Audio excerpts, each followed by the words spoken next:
Question 255.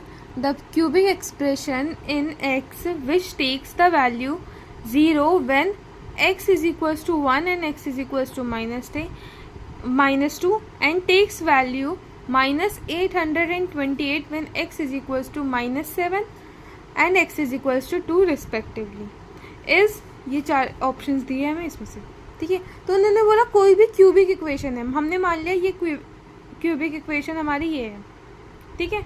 अब -1 और 2 क्यों रखा, उन्होंने कहा वो वैल्यू 0 ले रहा है जब x हमारा 1 और x -2 है, मतलब x1 और x -2 हमारे उस इक्वेशन के रूट्स बन रहे हैं, ठीक है। तो हमें दो तो पता चल गए रूट्स, एक हमें निकालना है। अब उन्होंने ये भी बोला है कि वो हमारी अगर x की वैल्यू मैं -7 रख रही हूँ तो मेरा एक्सप्रेशन की वैल्यू -800 आ रही है, और अगर मैं x की वैल्यू 2 रख रही हूँ तो एक्सप्रेशन की वैल्यू 28 आ रही है, ठीक है। तो हमें निकालना है कि एक्सप्रेशन क्या होगी। तो x की वैल्यू अगर -7 रख रहे हैं तो वैल्यू क्या आ रही है एक्सप्रेशन की, -800। तो इस वाली इक्वेशन में जो हमने लेट करी है एक्सप्रेशन, उसमें हम x की वैल्यू -7 रखेंगे, ठीक है। तो ये हो जाएगा m -7 -a, और यहाँ पे x -1 था तो -7 -1 -8, और x + 7 तो -7 + 2 -5। इसे सॉल्व करेंगे तो ये आएगा m 7 + a = 20। ये हो गई हमारी इक्वेशन 1। फिर अगर x की वैल्यू 2 रखी तो हमारा क्या आ रहा है, वैल्यू 28 आ रहा है एक्सप्रेशन की। तो x की वैल्यू 2 रखेंगे तो m 2 - a, 2 - 1 हो जाएगा, और 2 + 2 4।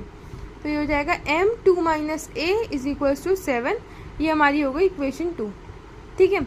अब इक्वेशन 1 डिवाइड बाय इक्वेशन 2, तो जब डिवाइड करेंगे तो m से m कैंसिल हो जाएगा, ये बचा 7 + a/2 - a = 20/7, ठीक है।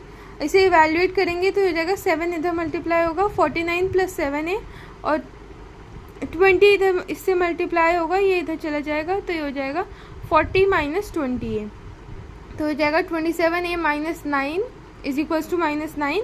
तो a की वैल्यू क्या हो जाएगी हमारी, -9/27, जो कि होगा -1/3, ठीक है।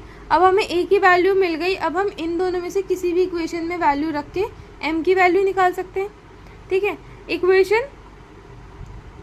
हमने इसमें 2 में रखा वैल्यू, ठीक है। इक्वेशन 2 में जब हमने -1/3 रखा वैल्यू a का, तो ये आ जाएगा m 2 + 1/3 = 7। तो ये हो जाएगा m × 2 + 1/3 कितना होता है, 7/3। 7 से 7 कैंसिल, 3 इधर जाएगा, m = 3। अब हमारे पास a की वैल्यू और m की वैल्यू है, एक्सप्रेशन हम निकाल लेंगे इसमें a और m की वैल्यू रख के, ठीक है। तो ये हो जाएगा 3x प्लस यहाँ a की वैल्यू 1/3, यहाँ पे m की वैल्यू रखी, ठीक है। और यहाँ पे x - 1 और x + 2 तो था ही, ठीक है। इसे सॉल्व करेंगे तो हमारी इक्वेशन बनेगी ये 3x² 3x³ + 4x² - 5x - 2। तो हमारा कौन सा ऑप्शन हुआ, ऑप्शन बी।